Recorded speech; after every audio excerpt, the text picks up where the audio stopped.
yani upambe hivi kusifiwa tu, lakini ukiambia hiki sicho.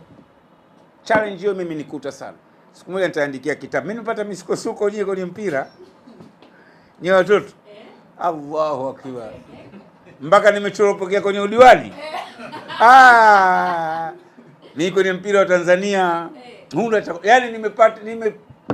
yani kwa sababu watu wetu sio wa kweli. Yani mimi sasa nawezaje kuona kitu cha hovyo alafu nikakaa kimya. Kisa siwezi. Hiyo mimi Haji, naomba nikurudishe kwenye ule mchezo wa Simba pale Benjamin Mkapa. Moja ya tukio ambalo limewagusa watu wa mpira wengi ni lile tukio la mwenyekiti wa klabu ya Simba, namzungumzia Mangungu, namna ambavyo walishambuliwa pale uwanjani. Wewe ni mtu wa mpira, ushakutana na sekeseke za namna hii nyingi sana. Anachopitia Mangungu ni sahihi? Na kwa nini timu ikifanya vibaya basi lawama zote ni kwa Mangungu? Timu ikifanya vizuri pongezi zinakwenda kwa upande wa mwekezaji.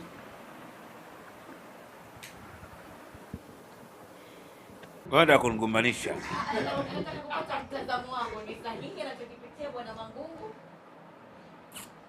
Unajua Mangungu naye kinachompoza ni ule Dar es Salaam. Unajua sisi watu wa Dar es Salaam kuto kujali kwetu wakati mwingine kuna tugharimu sana. Mangungu ni mtu wa Temeke. Of course kwao Kilwa. Lakini mtu wa Temeke, kakaa gerezani, kakaa Kariakoo. Kwa hiyo ule undava na usela unamponza, anakuwa kila jambo yeye Bangusilo. Lakini hakupaswa kuwa Bangusilo kwa hivi sasa. Mimi nafahamu uendeshaji wa vilabu, ndugu zangu wengi mnaozungumza, hata waandishi hamjui. Mimi najua uzuri. Mimi ni pengine naweza nikawa binadamu pekee niliyohudumu Simba na Yanga, tena current, sio kwamba tena kwenye management, binadamu pekee historical.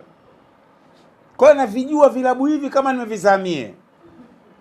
Mimi najua pale Mangungu hana chochote Simba, chochote.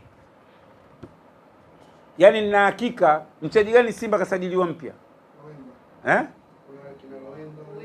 Luemba. Wallahi nina hakika Mangungu alikuwa ajui mpaka muone airport kama si. Na hakika wallahi